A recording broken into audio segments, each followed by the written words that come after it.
Nous lisons tous ensemble au nom de Jésus. Psaume de David. Prête l'oreille. Est-ce qu'on peut lire ensemble? Amen. Au chef des chants avec les flûtes. Psaume de David. Prête l'oreille à mes paroles, ô Éternel. Écoute mes gémissements. Sois attentif à mes cris, mon roi et mon Dieu. C'est à toi que j'adresse ma prière. Éternel, le matin, tu entends ma voix. Le matin, je tourne vers toi et je regarde. Car tu n'es point un Dieu qui prenne plaisir au mal. Le méchant n'a pas sa demeure auprès de toi. Les insensés ne subsistent pas devant tes yeux. Tu hais tous ceux qui commettent l'iniquité. Tu fais périr les menteurs. L'Éternel abhorre les hommes de sang et de fraude. Mais moi, par ta grande miséricorde, je vais à ta maison. Je me prosterne dans ton saint temple avec crainte. Éternel, conduis-moi dans ta justice à cause de mes ennemis. Aplanis ta voix sous mes pas, car il n'y a point de sincérité dans leur bouche. Leur cœur est rempli de malice. Leur gosier est un sépulcre ouvert. Et ils ont su la langue des paroles flatteuses. Frappe-les comme des coupables, ô Dieu, que leurs desseins amènent leur chute. Précipite-les au milieu de leurs péchés sans nombre, car ils se révoltent contre toi. Alors, tous ceux qui se confient en toi se réjouiront. Ils auront de l'allégresse à toujours, et tu les protégeras. Tu seras un sujet de joie pour ceux qui aiment ton nom, car tu bénis le juste, ô Éternel. Tu l'entoures de ta grâce comme d'un bouclier. Père, dans le nom de Jésus, nous sommes poussières, Seigneur. Je me souviens de quoi nous sommes faits. Faisons dans le nom de Jésus. Priez à toi, Seigneur, aie pitié de nous quand nous sommes sans force. Guéris-nous quand nos os sont tremblants, Seigneur. Nos âmes sont troublées au-dedans de nous, Seigneur. Reviens, Éternel, délivre nos âmes. Sauve-nous à cause de ta miséricorde, car celui qui meurt n'a plus ton souvenir. De louera, Éternel, dans le séjour des morts. Nous nous épuisons, Seigneur, à force de gémir, Seigneur, face à nos péchés, nos iniquités, nos transgressions, Seigneur. Chaque nuit, Seigneur Jésus, nous allons nous coucher inquiets. Papa, se demandant si on va se réveiller et si tu revenais, parce que nous sommes prêts. Et nous venons te prier, Père éternel, mets ta main sur nous. Sans toi, nous ne pouvons rien faire. Papa, éloigne-nous pas du mal, Seigneur. Et entends la voix de nos larmes, exauce nos supplications. Accueille notre prière, Seigneur. Que tous nos ennemis soient dans la confusion, qu'ils soient saisis d'épouvante, qu'ils reculent couverts de honte au nom de Jésus. Le peuple de Dieu dit au nom de Jésus. Amen. Nous pouvons nous asseoir en acclamant le Seigneur.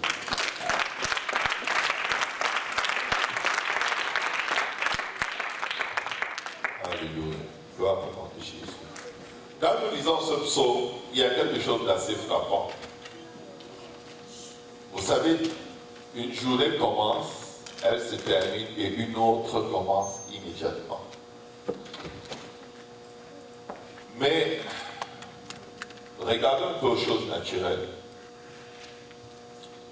Quand nous savons que demain nous allons aller au travail, nous prenons des dispositions. Amen. On se demande quel est le linge que je vais manger au travail, on a une idée de qui est-ce qu'on va rencontrer au travail, on a une idée de ce qu'on va faire quand on sera au travail. On a toutes sortes d'idées, on a toutes sortes de préparations physiques, psychologiques, morales. Bref, on prend des dispositions afin que notre journée soit des meilleures. Amen. Il y a de ces choses qu'on ne peut pas laisser au hasard. Tu ne peux pas te lever le matin pour aller au travail où tu sais que tu dois aller sans avoir déjà pensé à l'autobus que tu vas emprunter, ou à quel métro, ou à quel moyen de transport tu vas utiliser pour te rendre à ton travail. Amen.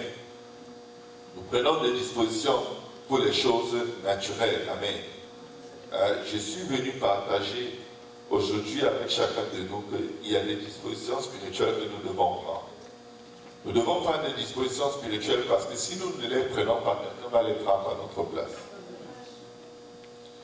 Ne vous imaginez pas, mes frères et mes sœurs, qu'il y a une seule de vos journées dans lesquelles Satan ne vous maudit pas. Ne vous imaginez pas qu'il y a une seule journée où il ne creuse pas une fosse sur votre chemin pour que vous tombiez. Ne vous imaginez pas qu'il est tellement occupé qu'il vous a oublié aujourd'hui. La Bible dit que Satan rôde comme un lion, cherchant qui il va. Peut-être on ne réalise pas. La Bible dit que Satan rôde comme un lion, cherchant qui il va. Est-ce que Satan arrête de rôder? Amen. Si Satan n'arrête pas de rôder, ça veut dire qu'il est quelque part en train de rôder. 24 heures sur 24. Pourquoi? Parce qu'il est qu'un esprit, il ne se fatigue pas. Amen. Il ne se fatigue pas et à tout moment, il cherche une foi. Il y a des gens qui vont tomber dans le péché à chaque seconde. Il y a des gens qui vont abandonner la foi chaque jour. Il y a des gens qui vont se réveiller et prier à chaque instant, à chaque heure. Pendant qu'il est 13 heures ici, il est peut-être déjà minuit ailleurs. Et là-bas, quelqu'un s'est réveillé, il est en train de prier.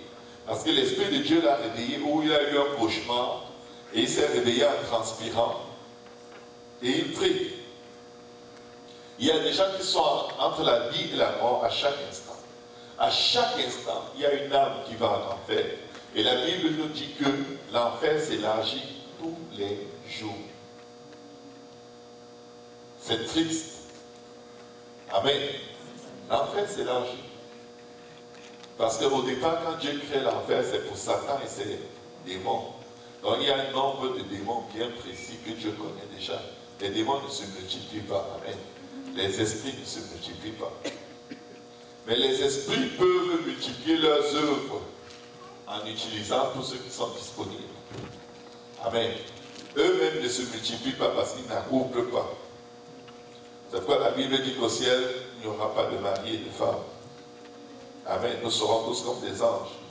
Maintenant, face à cette réalité, quels sont les malheurs que le diable souhaite dans la vie de chacun de nous? Si tu as des enfants, il y a des malheurs bien précis qu'il souhaite voir se produire sur la vie de tes enfants. Si tu as un boulot, il y a des malheurs qu'il souhaite que tu aies à ton boulot. Si tu prends des transports en commun, il y a des malheurs qu'il te souhaite en route. Et ne vous êtes jamais d'arriver dans un autobus et quelqu'un vous traite tellement mal et réagisse tellement méchamment envers vous que ça vous affecte psychologiquement tout au long de la journée. Jamais. C'est parfait. Le bus pour vous est comme le paradis. La vie éternelle là-dedans. Tout est bon. Les anges sont avec vous. Amen. Amen. Peut-être c'est pas dans l'autobus, peut-être c'est dans la voiture. Quelqu'un vous insulte ou quelqu'un coupe devant vous.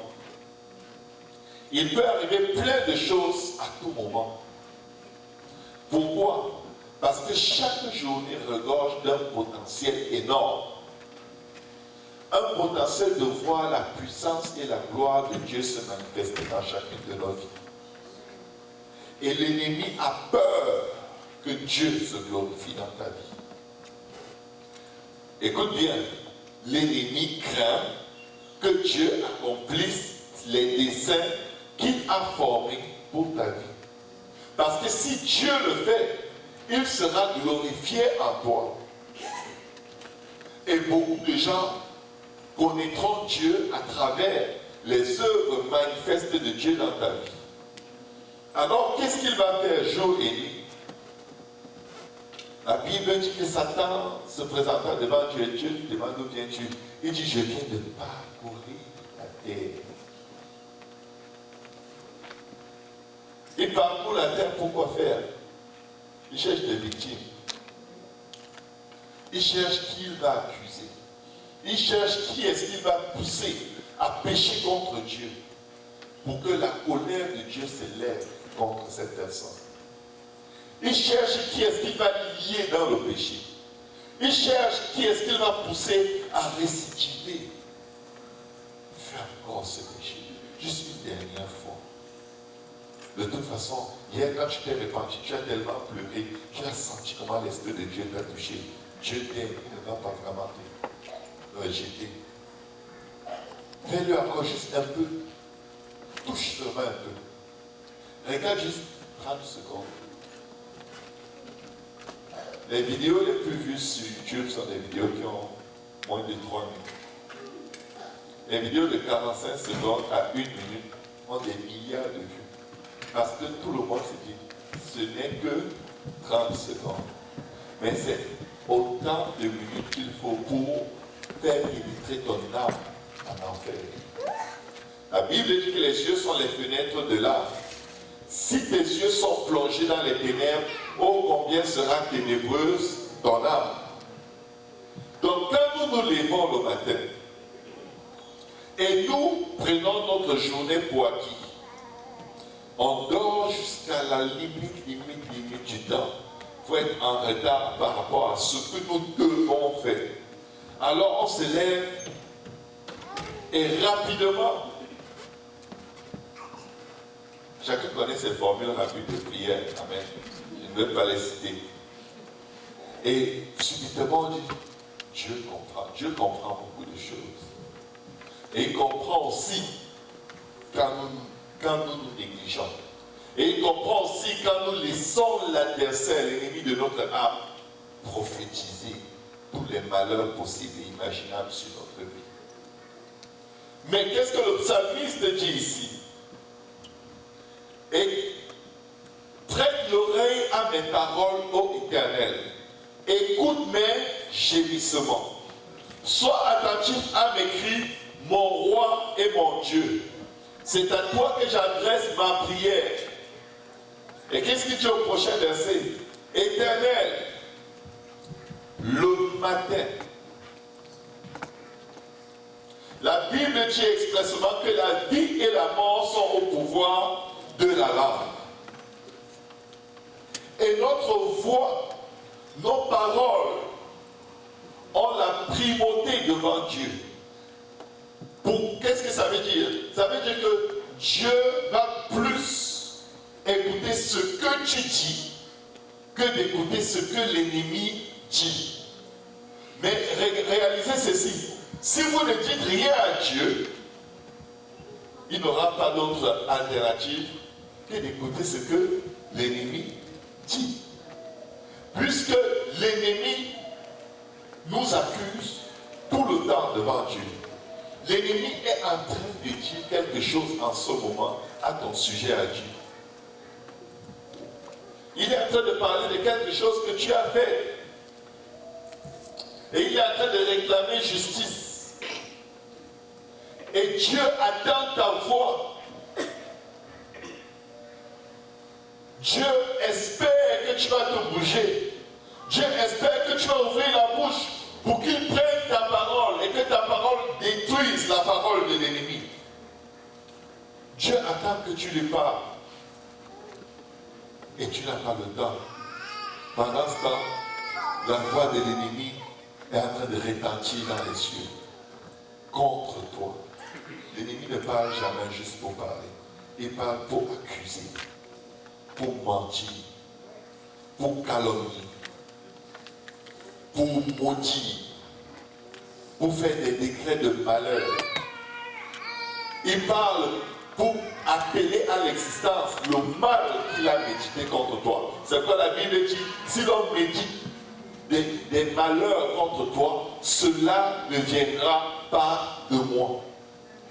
Juste pour vous dire une chose, chaque fois que Satan parle, il ment.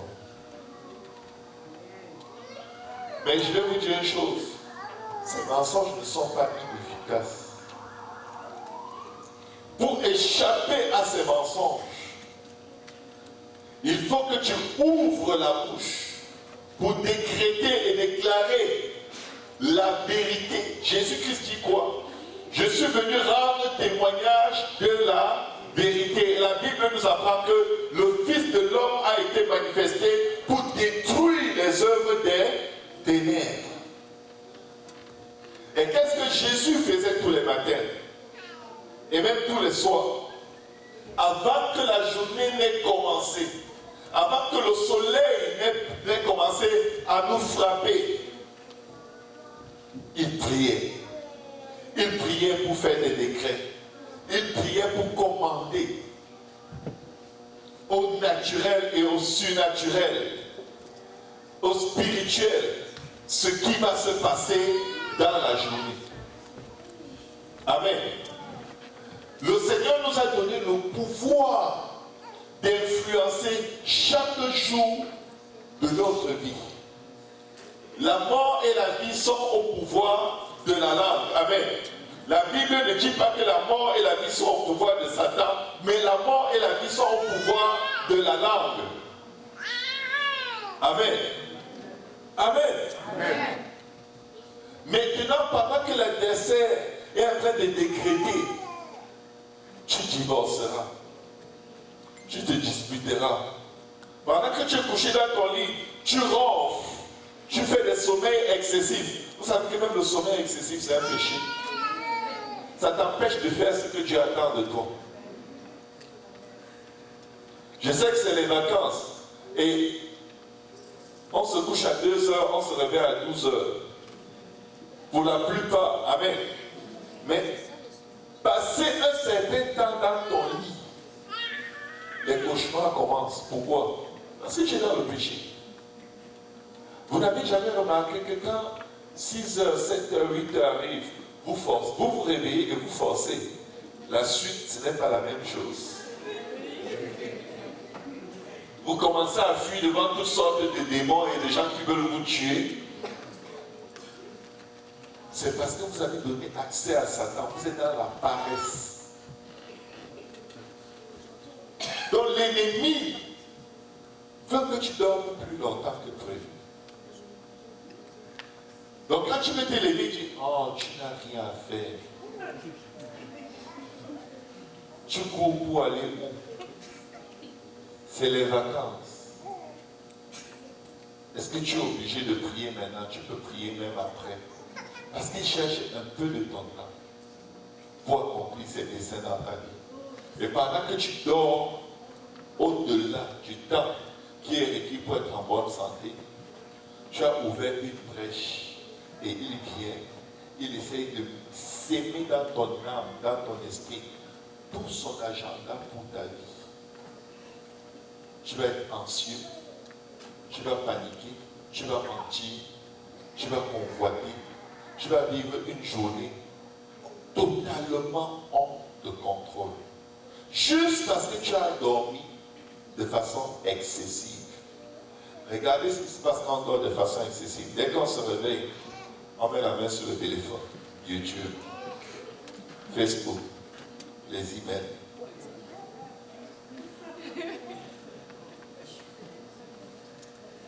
Pourquoi? Parce que dès que tu as dépassé le temps qu'il fallait pour te reposer et entrer en relation avec Dieu, l'ennemi vient mettre sa semence.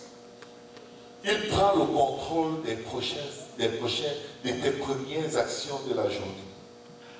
Dormir un peu plus, se retourner à gauche, à droite, regarder ce qui t'a envoyé des SMS, répondre rapidement pour dormir encore un peu et voir quelles étaient les dernières vidéos de JPNL et Karambiri et Kounassi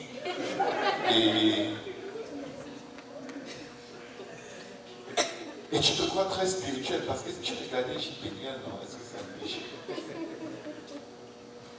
Et l'ennemi est content. Regarde encore ton assiette. Regarde encore JPNL. Ne parle surtout pas à Dieu.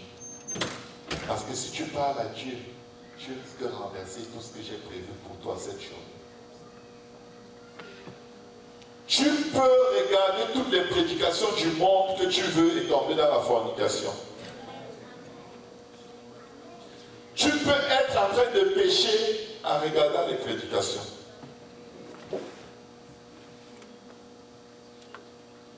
Pourquoi? Parce que le matin, tu laisses quelqu'un d'autre déterminer comment va être ta journée. Quand l'ennemi t'accuse devant Dieu, quand il étale son agenda pour ta vie, tu es en train de ronfler. Quand tu te lèves, tu cours après tes désirs charnels. Pour ceux qui sont propres, ils vont d'abord satisfaire la chair. Ils brossent d'abord les dents. Ils lavent le visage. Ils prennent une douche. Ils s'habillent bien. Ils se parfument. Et une petite va leur dire, est-ce que tu vas prier? Ça va. Oh, je veux bien prier, mais... Le téléphone sonne. Allô? Oui, j'arrive. Oui, on va aller ici. Ah, tu habites tel? Oui. Tu viens de poser le téléphone 30 minutes. Tu n'avais pas le temps de prier. Mais quand ton téléphone a sonné, tu as eu le temps.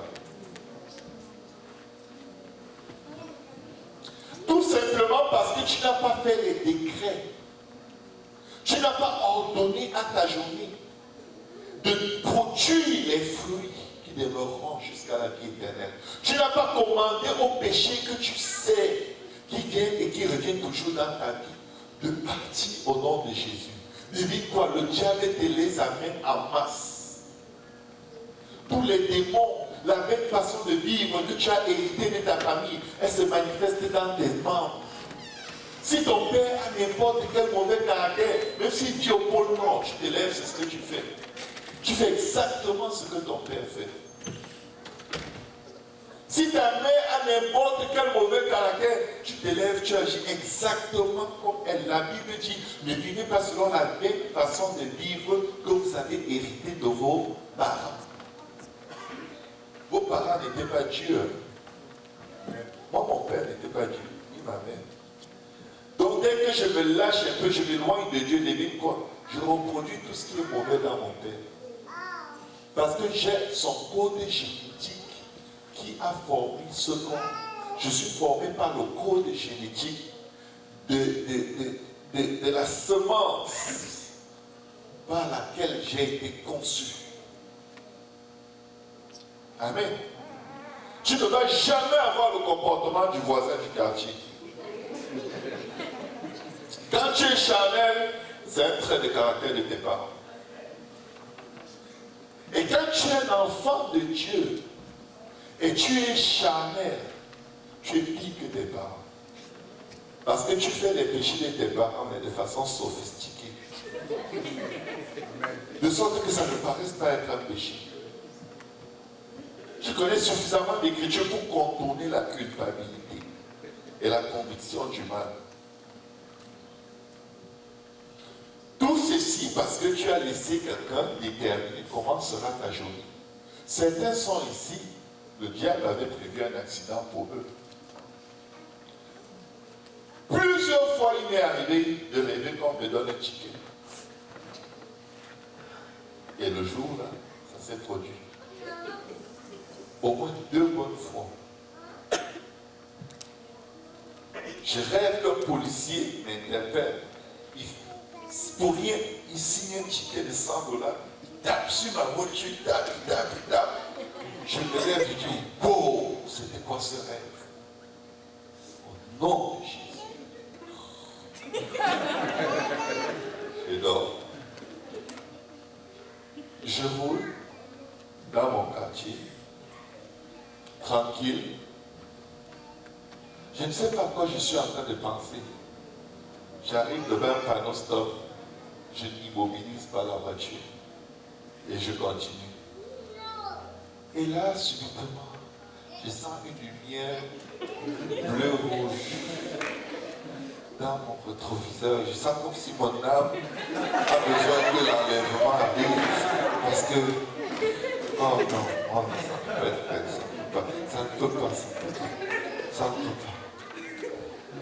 Monsieur, vous savez pourquoi on vous arrête? J'ai pas envie de savoir.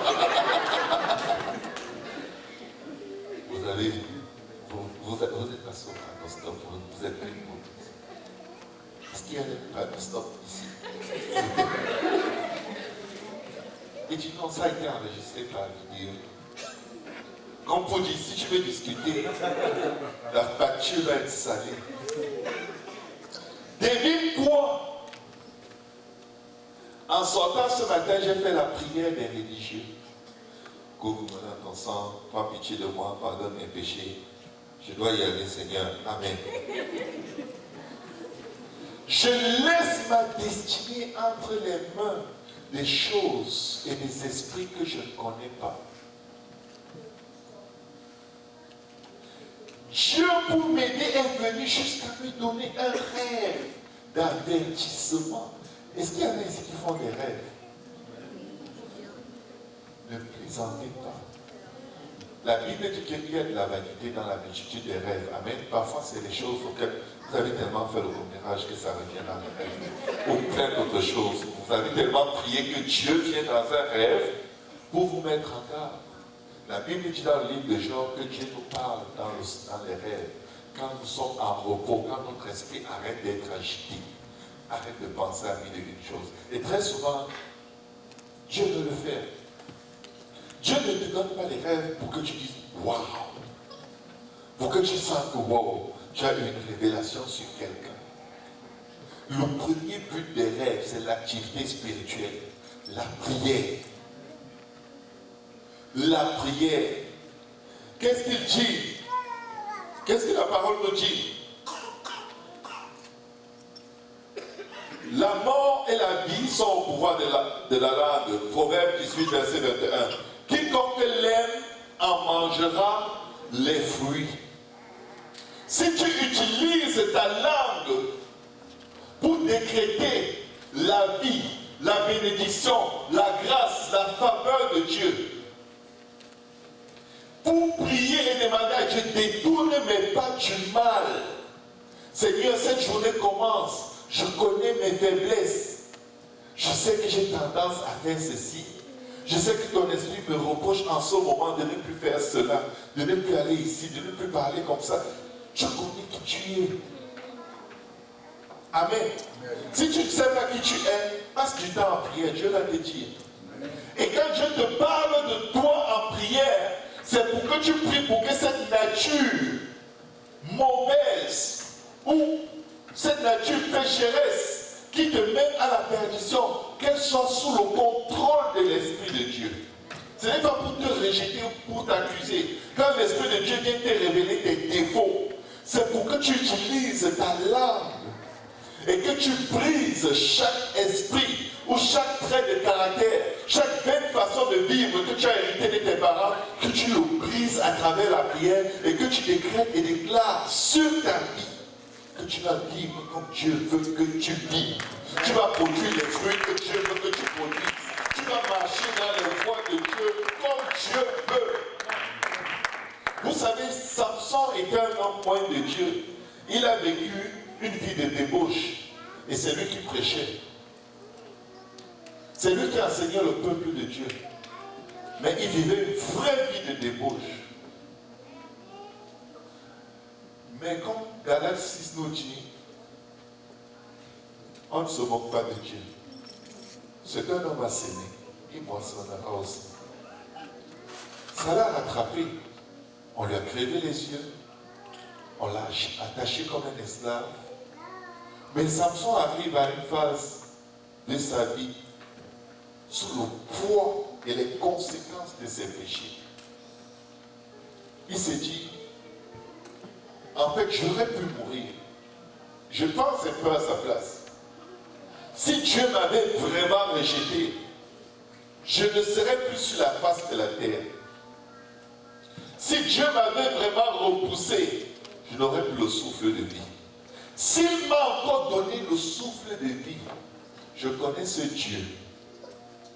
Il est très bon. Même s'il a permis que les conséquences de mes péchés tombent sur moi, si je ne suis pas mort, c'est qu'il y a un acte de bonté que Dieu peut encore faire dans ma vie, de sorte que, peu importe les conséquences, je peux atteindre les desseins pour lesquels Dieu m'a créé. Je viens dire à quelqu'un peut-être qui est découragé parce que chaque fois que tu veux prier, tu entends comme un haut-parleur qui cite tes péchés. Peut-être tu te dis, Tu survis seulement en attendant que le Seigneur vienne, parce que à tes propres yeux, tu ne vaux plus la peine. Je viens de te dire une chose, ce n'est pas le Saint-Esprit qui est en train de te dire ça. C'est Satan. Parce que même si tu es assis dans les ténèbres, l'Éternel sera ta lumière. Même si tu es tombé, tu te relèveras. Ça, c'est ce qui est écrit ici. Donc, au matin, quand tu te lèves, et tu te souviens que tu étais tombé hier, c'est à toi de prendre autorité dans la prière au nom de Jésus et dire aujourd'hui je ne tomberai pas. Aujourd'hui je marcherai dans la sainteté. Aujourd'hui je ne mentirai pas. Aujourd'hui je ne vais pas gaspiller mon temps. Aujourd'hui je ne vais pas vivre comme un sauvage. Aujourd'hui je ne vais pas me rouler dans la boue. Aujourd'hui je sors de cette addiction. Aujourd'hui je sors de cet esprit de calomnie. Si tu ne te lèves pas le matin pour déclarer et décréter les désirs, les desseins de Dieu pour ta vie, tu dois faire exactement les desseins et les œuvres de la chair qui vont condamner ton âme et qui vont te déconnecter de Dieu. Nous avons beaucoup de pouvoir. Nous avons beaucoup de pouvoir. Et notre génération est d'autant plus bénie que nous avons la Bible. Il y a 2000 ans, personne n'avait la Bible. Les premiers chrétiens dont nous lisons l'histoire n'avaient pas de Bible. Je crois qu'ils lisaient le livre de Jean. Où Jean était là. Amen. Les épîtres aux Corinthiens, aux Éphésiens, aux Thessaloniciens, c'était des lettres que Paul écrivait à ces églises-là. Et personne ne rentrait avec à la maison. Quand on les lisait, tu écoutais très attentivement et tu les avais une fois pour toutes. Et ils ont réussi à vivre pour Dieu en écoutant cela une fois. Vous savez pourquoi? Parce que quand ils écoutaient, ils priaient. Ils priaient cette parole qu'ils ont entendue, de sorte qu'elle venait à l'existence dans leur vie. Amen. Amen. Amen. Lorsque l'Esprit de Dieu descend sur nous, la première chose qu'il saisit en nous, c'est quoi? C'est notre langue. Pour défaire à travers notre langue, lorsque nous prions en d'autres langues, ce que Satan a fait contre nous, dans notre vie, depuis des générations. Il veut utiliser la langue de quelqu'un. Mais je vais vous dire, des fois, l'ennemi va tellement vous résister que vous n'arrivez pas à prier, mais vous n'arrivez à rien dire. Vous êtes comme si on vous a muselé. La bouche est fermée, le temps passe, vous n'arrivez pas à commencer à prier, mais vous ne faites rien. Parce que vous ne voulez rien faire sans avoir prié. Vous ne priez pas, vous ne faites rien. Et vous ne faites rien, vous ne priez pas. Et vous êtes en train de vous battre. Votre chair a peur de la prière. Oh, si je prie, je risque de me faire rester en prière trop longtemps. Et si je coupe la prière, je vais culpabiliser. Donc, je prie sans prier. On fait comment? On réfléchit. On réfléchit, le temps passe. Si je prie, je vais durer. Si je ne prie pas, je vais me sentir mal. On fait comment? On fait comment? On fait comment? Le diable te dit, attends, je vais envoyer quelqu'un t'appeler. Tac, tac, tac, tac. Ah, ça va? Ah, tu veux que je vienne maintenant? Oui. Ah, Seigneur, je vais prier, mon bon. Tu sais, c'est une situation urgente. Et ta vie est une catastrophe. Et tout le temps, tu reviens devant Dieu pour les mêmes péchés. Les mêmes péchés. Ces péchés deviennent ton nom. Et il y en a qui savent que dans leur moment intime de culpabilité, leur petit nom c'est triste.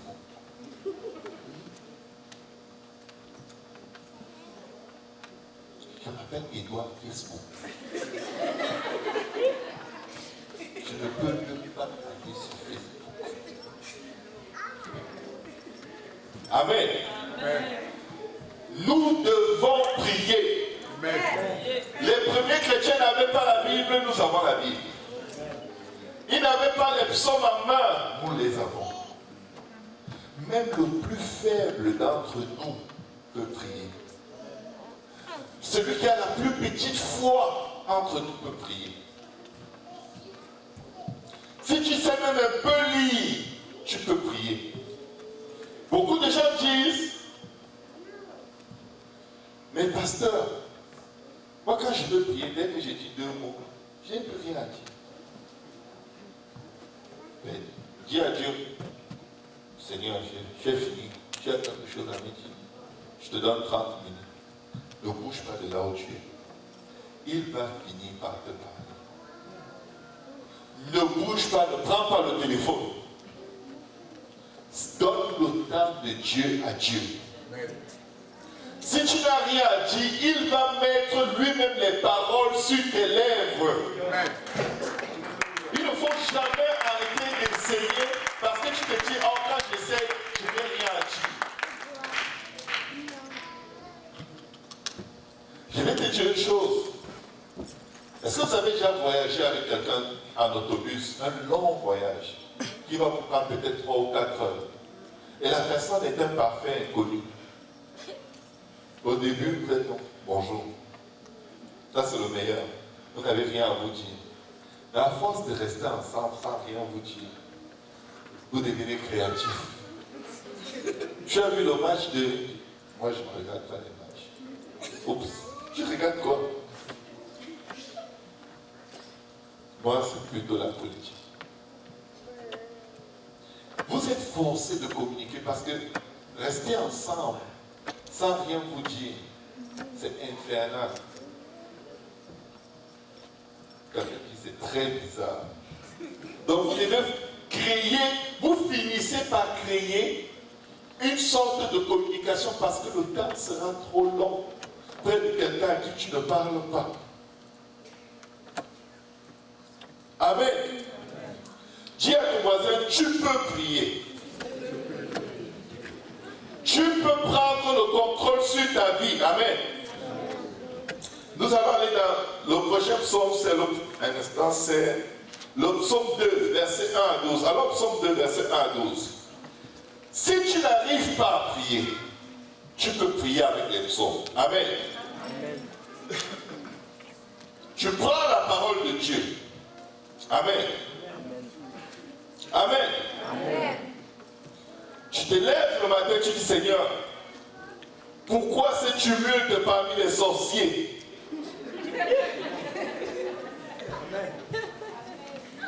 Amen. Pourquoi ce tumulte parmi mes ennemis au travail? Quelque chose. Peut-être dans ta vie, tout le monde est ton ami. La Bible dit qu'un homme a beaucoup d'amis pour son malheur. Amen. Pourquoi ce tumulte parmi les nations? Parmi les membres de ma famille, ces vaines pensées, parmi ceux qui m'entourent. Pourquoi est-ce que mes chefs, tous ceux qui sont en position d'autorité, se lèvent contre moi? Je brise leurs liens sur ma vie au nom de Jésus. Je brise les liens des mensonges. Toute vaine façon de vivre héritée de mes parents, je les brise sur ma vie au nom de Jésus. Amen. Seigneur, tu sièges dans les cieux, tu t'hérites d'eux. Parle-leur dans ta colère. Seigneur, parle à l'esprit de calomnie dans ma vie. Parle à l'esprit de haine qui me saisit tous les jours. Épouvante-les dans ta fureur au nom de Jésus-Christ. C'est toi qui m'as appelé, c'est toi qui m'as oint. Je décrète et déclare au nom de Jésus que je suis fils de Dieu. Je suis engendré de Dieu au nom de Jésus. Père, je te demande le salut de ma famille. Je te demande le salut de mes voisins. Je te demande, Seigneur, le salut de tout ce que je rencontre sur le chemin de ma vie. Je brise le joug de Satan sur ma vie au nom de Jésus. Je brise les œuvres des ténèbres. Tout ce que Satan a planifié contre moi, je le brise au nom de Jésus-Christ. Vous savez, Nous ne sommes pas religieux. Cette parole de Dieu est là pour nous inspirer comment formuler nos prières devant Dieu. Elles ne sont pas là pour être des récitations. Nous pouvons changer le cours de notre existence si nous nous saisissons de ce que Dieu a mis à notre disposition pour que les choses changent. Pendant que tu dormais la nuit, certains se font violer la nuit. Mais vous croyez que c'est un jeu? Pourquoi ils ne tentent pas de te violer le jour? Parce que la nuit, tu es vulnérable. Tu es exposé. Certains ont tellement été abusés sexuellement dans les rêves qu'ils ne sont plus capables d'interagir dans leur couple. Et on va dire, tu as un mari de nuit. Ou tu as une femme de nuit. Tu sais quoi? Si tu t'es marié devant le Seigneur avec ta femme, tu as une seule femme. L'autre, c'est une intruse. Tu dois la réprimer au nom de Jésus. Et si elle vient te violer la nuit, ou si elle vient te violer, dis Seigneur, que mon sexe soit en paix.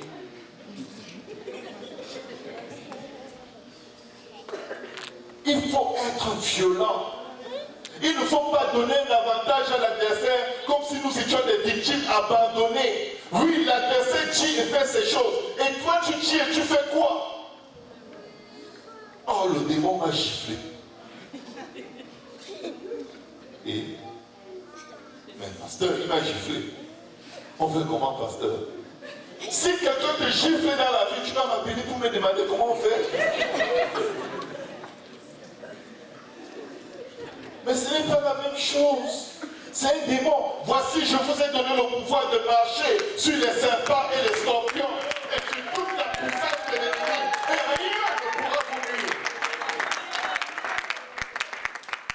Tu réprimes cet esprit d'intimidation au nom de Jésus. La Bible dit qu'il a mis Satan sous nos pieds. Tu viens me dire que celui qui est sous tes pieds, il t'a tapé. Fais quelque chose par rapport à ça. Fais quelque chose. J'ai vu des parents dont les enfants revenaient à la maison en pleurant. Oh maman, papa, il m'a tapé. Son parent me dit dehors. Il t'a tapé. Et toi, tu fais quoi? Tu pleures. Sors. Va faire ce qu'il t'a fait aussi. Et il revient. Je l'ai tapé. Problème fini. Il ne reviendra plus jamais dire qu'on l'a tapé. Le Seigneur dit, je veux savoir comme des brebis parmi les loups. Il nous a donné la domination sur toute la création, sur tous les animaux de la terre. Depuis le livre de la Genèse, nous avons la victoire sur les loups. Amen. Nous sommes physiquement la créature la plus faible que Dieu ait jamais créée. Physiquement, nous sommes faibles, nous sommes fragiles, nous sommes vulnérables. Spirituellement, il n'y a rien d'aussi puissant que l'être humain. Il n'y a rien d'aussi puissant que l'être humain. Tout se passe là-dedans. Est-ce que tu sais qui tu es? Quand un roi, un prince se lève, il fait des décrets. Il fait des décrets, il commande à sa journée. Il commande aux événements. Amen. Peut-être pour vous, vous dites non, ça ce n'est que Dieu qui peut le faire. Les disciples disaient de Jésus, quel est cet homme qui commande même au vent et à la tempête? Et Jésus dit, celui qui croit en moi fera des œuvres plus grandes que ce que j'ai fait. Pourquoi? Devant la tempête, quelle était la réaction des disciples? On va mourir. Voilà un fantôme. C'est la fin. C'est fini. Tu ouvres ta bouche, au lieu de décréter la vie, tu décrètes la mort.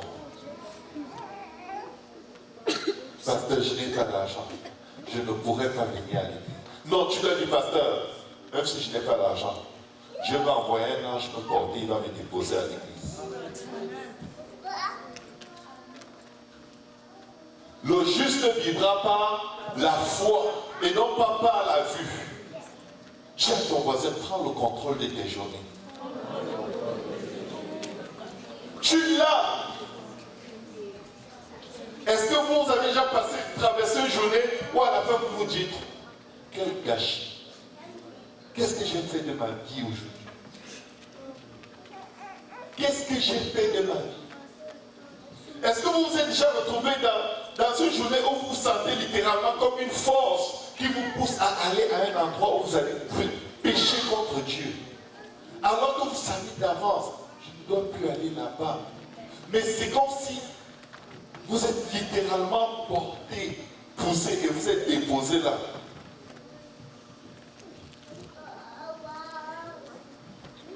Alors que si vous étiez levé le matin pour prier, si vous aviez ordonné à l'ange de l'Éternel de diriger vos pas,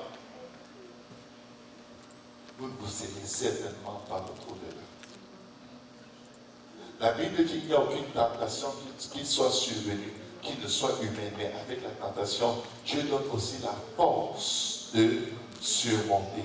Le diable n'est pas au contrôle de ta vie à moins que tu lui donnes ce contrôle. Le diable n'est pas au contrôle de ta journée à moins que tu lui laisses le contrôle de ta journée. Le diable n'est pas au contrôle de ta santé. Le diable n'est pas au contrôle de tes finances. Il n'est au contrôle de rien. Amen. Entre l'adversaire et nous, qui a reçu le pouvoir sur toute la puissance de qui?